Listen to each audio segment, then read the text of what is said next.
Welcome back to the single point study. और आप लोग देख रहे होंगे कि कक्षा 9वीं की सीरीज का हमारे पास पहला चैप्टर आ चुका है, संख्या पद्धति चैप्टर नंबर 1। NCERT बुक का ये चैप्टर नंबर 1 है। और आप लोग देख रहे होंगे कि मैंने यहाँ पर उदाहरण नंबर 1 लिया है, जो कि है नीचे दिए गए कथन सत्य असत्य कारण सहित उत्तर देना है। सत्य है या असत्य है, उसका जो रीज़न है वो आपको बताना है। तो दोस्तों, संख्या पद्धति होती क्या है? बेसिकली संख्या पद्धति के अंतर्गत हम किन चीज़ों का अध्ययन करते हैं, तो आप लोग जानते होंगे संख्या पद्धति में हम लोग कितने प्रकार की संख्याएं होती हैं, कितने प्रकार के नंबर होते हैं, पूर्ण संख्याएं क्या होती हैं, प्राकृत संख्याएं क्या होती हैं, और भी बहुत सारी जो वास्तविक संख्याएं क्या होती हैं, परिमेय संख्याएं क्या होती हैं, अपरिमेय संख्याएं क्या होती हैं, ऑड इवन नंबर, सम संख्याएं, विषम संख्याएं।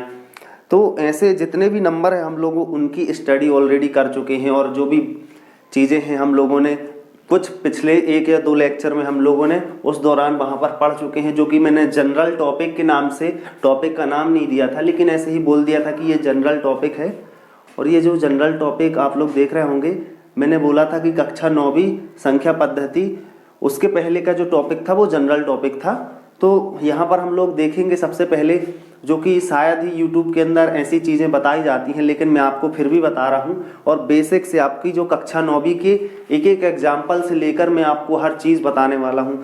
तो हम लोग स्टार्ट करते हैं। सबसे पहले आप लोग देख रहे होंगे उदाहरण नंबर 1, नीचे दिए गए कथन सत्य हैं या असत्य हैं, कारण बताना है हम लोगों को। तो उम्मीद करता हूँ आप लोगों ने पिछले 2 लेक्चर पढ़े होंगे, उन्हीं 2 लेक्चर से आप लोगों के ये वाले जो क्वेश्चन है वो सॉल्व होने वाले हैं। अगर आपने वो लेक्चर नहीं देखे तो मैं आपसे रिक्वेस्ट करूंगा कि पहले आप उन लेक्चर्स को देख लें, उसके बाद आप यहाँ पर इस वाले लेक्चर को देखें। ओके, तो हम लोग आगे बढ़ते हैं गाइस। तो सबसे पहले आप लोग देख सकते हैं, प्रत्येक पूर्ण संख्या एक प्राकृत संख्या होती है। तो इसका आंसर है असत्य, क्योंकि 0 एक पूर्ण संख्या है पर प्राकृत नहीं। दोस्तों, आप लोग देख सकते हैं पूर्ण संख्याएं और प्राकृत संख्याएं कौन सी होती हैं। तो यहाँ पर मैं आपको यहाँ पर बता दे रहा हूँ कि कौन सी पूर्ण संख्याएं होती हैं, कौन सी प्राकृत संख्याएं। तो ये वाली जो हमारी पूर्ण संख्या यहाँ से स्टार्ट होगी 0, 1, 2, 3 ऐसे करके इन्फिनिटी तक जाती हैं।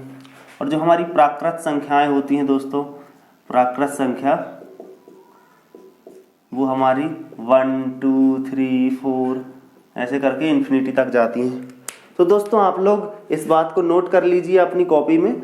सबसे पहले यहाँ पर आप लोग देख सकते हैं कि ये वाला हमारा क्वेश्चन का आंसर है असत्य। ये बात जो स्टेटमेंट ऊपर लिखा हुआ है ये बिल्कुल रॉन्ग है, ये गलत स्टेटमेंट लिखा हुआ है, क्योंकि 0 एक पूर्ण संख्या है पर प्राकृत नहीं है। तो आप लोग देख सकते हैं दोस्तों, यहाँ से 1 से लेकर तो ये वाला पूरा ये मिल रहा है, लेकिन क्या 0 कंसीडर हो रहा है? क्योंकि प्राकृत संख्या के अंदर 0 नहीं आता है और पूर्ण संख्या के अंदर 0 आता है, इसलिए हमारा ये स्टेटमेंट क्या हो गया?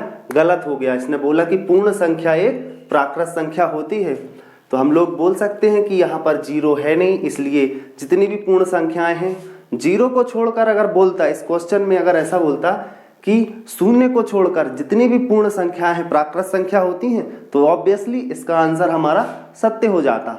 ओके, तो आप लोगों को उम्मीद करता हूँ ये बात समझ आई होगी।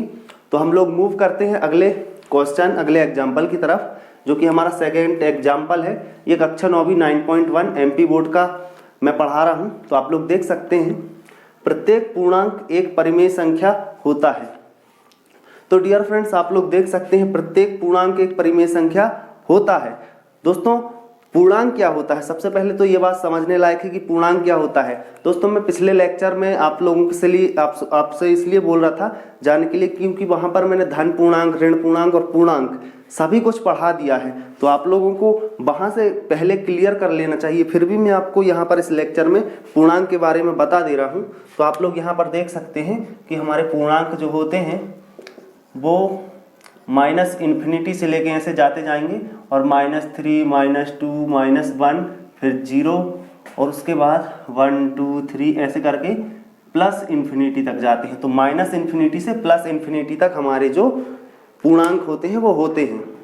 तो दोस्तों, आप लोग यहाँ पर देख रहे होंगे, ये जो हमारा सेकेंड एग्जाम्पल है इसका आंसर है सत्य, क्योंकि किसी भी पूर्णांक, सपोज करिए 2 और 3 को 1/2 लिख सकते हैं, 1/3 के रूप में हम लिख सकते हैं। और m को m लिख सकते हैं। यह एक परिमेय संख्या है। तो दोस्तों आप लोग देखते होंगे, जैसे जनरली आप लोगों को पता ही होगा 1 2 3 4 5 6 ये सबके अपॉन में कितना होता है, 1 होता है। तो आपको यहाँ से भी क्लियर हो गया होगा कि हर डिजिट के अपॉन में जितने भी पूर्णांक है दुनिया में, जितने भी पूर्णांक होते हैं हर पूर्णांक के अपॉन में कितना होता है, 1 होता है। और हर पूर्णांक के अपॉन में 1 होने के कारण जो हमारा नंबर होता है वो परिमेय संख्या के रूप में बदल सकता है। इसको हम 1/1 को 1/1 भी लिख सकते हैं अपोजिट करके, 2/1 को 1/2 लिख सकते हैं, 3/1 को 1/3 लिख सकते हैं, 4/1 को 1/4 लिख सकते हैं, 1/5 को 5/1 लिख सकते हैं। तो डिपेंड करता है हमारे पास कैसी चीज़ें हैं। तो इस तरह से हम लोग बोल सकते हैं कि हाँ, जितने भी दुनिया के पूर्णांक हैं वो परिमेय संख्याएं होती हैं, क्योंकि हर पूर्णांक के अपॉन में तो 1 होता ही होता है। और आप लोग बहुत ही आसानी के साथ यहाँ पर देख सकते हैं। और आपको पता है कि परिमेय संख्याएं क्या होती हैं, जो p/q के रूप में लिखी जाती हैं। और आप लोग देख सकते हैं कि p/q दुनिया का हर एक पूर्णांक p/q होता है। ओके गाइज, हम लोग मूव करते हैं हम अगले क्वेश्चन पे, जो कि हमारा थर्ड और लास्ट क्वेश्चन है इस लेक्चर का। तो प्रत्येक परिमेय संख्या एक पूर्णांक होती है या नहीं। तो गाइज यहाँ पर आप लोग देख सकते हैं इसका आंसर है असत्य। क्यों असत्य है? ये वाला क्वेश्चन और ये वाला क्वेश्चन आप लोग पढ़ेंगे तो जस्ट अपोजिट है। अपोजिट मतलब कहने का मतलब ये है कि इसने बोला था कि पूर्णांक परिमेय संख्या होते हैं, दुनिया के सारे पूर्णांक जो हैं वो परिमेय संख्या तो हो सकते हैं, लेकिन क्या परिमेय संख्या भी पूर्णांक हो सकती हैं? तो इसका आंसर होगा असत्य। क्योंकि दोस्तों आप यहाँ पर देख सकते हैं 3/5 ये भी तो p/q के रूप में लिखा है, 4/5 ये भी तो p/q के रूप में लिखा है। तो क्या ये परिमेय संख्या, तो इनको भी बोलेंगे हम, क्या ये पूर्णांक है? तो हम लोग बोलेंगे नहीं, ये पूर्णांक नहीं हो सकते। क्यों नहीं हो सकते हैं उसका मैं आपको यहाँ पर रीजन दे सकता हूँ। ये 3/5 है, अगर आप लोग यहाँ 5 लिखेंगे, यहाँ 3 लिखेंगे, इसको डिवाइड करेंगे, 0.0 लगाएंगे, 5 6 जा 30, 0 0। तो दोस्तों आप लोग देख सकते हैं इसका आंसर हमारे पास 0.6 निकल के आया। और क्या आप 0.6 को पूर्णांक बोल सकते हैं?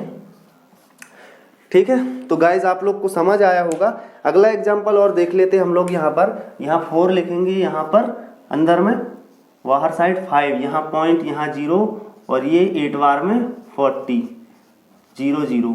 तो ये हो गया 0.8। तो दोस्तों यहाँ पर आप लोग क्लियरली देख सकते हैं इसका 0.6, इसका 0.8। तो दोनों ही परिमेय संख्याएं तो ये दोनों थी, लेकिन इसके जो आंसर आ रहा है वो पॉइंट पे आ रहा है। इसका भी देख सकते हैं आप 4/5, इसका आंसर पॉइंट पे आ रहा है। और मैंने आपको क्लियरली पहले ही जो लेक्चर हो चुके हैं उसमें बताया हुआ है कि जो 0.6, 0.8 जितने भी पॉइंट वाले डिजिट पॉइंट में आंसर आते हैं वो सारे आंसर हम लोग पूर्णांक संख्याओं के अंतर्गत नहीं लेते हैं। तो उम्मीद करता हूं दोस्तों आप लोगों को ये लेक्चर पसंद आया होगा। और कक्षा 9वीं का ये एग्जाम्पल वाला फर्स्ट एग्जाम्पल का लेक्चर था।